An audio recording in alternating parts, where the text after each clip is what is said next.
At pagkatapos nga niyan guys ay dumiretso na nga pala kami ngayon pumasok dito sa Batangas Port. Kaso nga lang guys, pagpasok namin meron pala kaming hindi inaasahang sad news. Pagsasampa daw pala ng barko or magtatawid dagat ay meron daw palang mga inspection. Meron pala guys magche-check para sa mga dala nyong mga alagang pets at kinakailangan daw pala na i-quarantine pa daw yung mga itik. Kinakailangan pa daw pala guys na ipalaboratory yung mga itik, kukuha na sila ng dugo tapos i-quarantine sila ng 14 days sa QC. Dahil daw guys para maiwasan yung sakit na bird flu. At dahil first time nga pala namin ngayon sasampa ng barko kaya hindi namin unexpected na mangyayari pala to.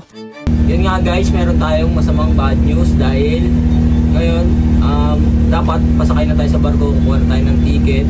Kaso lang may problema, si Mingming nga kailangan pala niya dapat ng quarantine. Kailangan ng quarantine tsaka yung ano niya, yung papel, ano ba tawag doon? Kuha na siya ng dugo, tapos blood sample, tapos itetest pa sa Quezon City.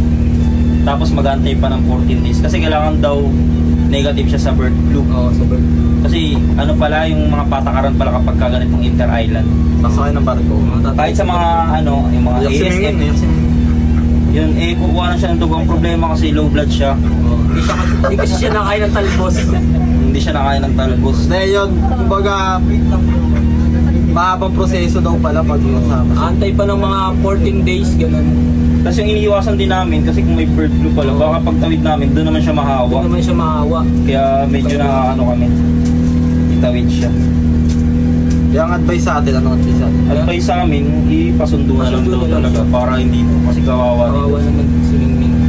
Kaya tingin ko naman, naiintindihan naman tayo ni Mingming. Di ba Ming, naiintindihan mo kami Ming? Oo, alam mo Ming?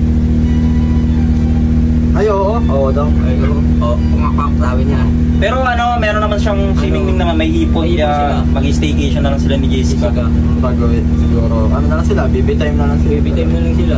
Tsaka, okay mag-alala guys, dahil si Mingming naman, sasama na lang natin siya pag-uwi natin. Mga Laguna Loop, mga ganun natin. Ay, next natin. Basta hindi tatawid ng barko, siguro ayun na lang yung gagawin. Mga ano, mga Batangas, Laguna, mga Quezon Loop. Ganun nga guys, ginawa naman natin yung magagawa natin para maisama natin siya. Andito na tayo ngayon sa Batangas Port, medyo malayo na rin to sa amin. Ang binyahe namin kahapon simula mga alas 12, nakarating kami dito alas 6 na no?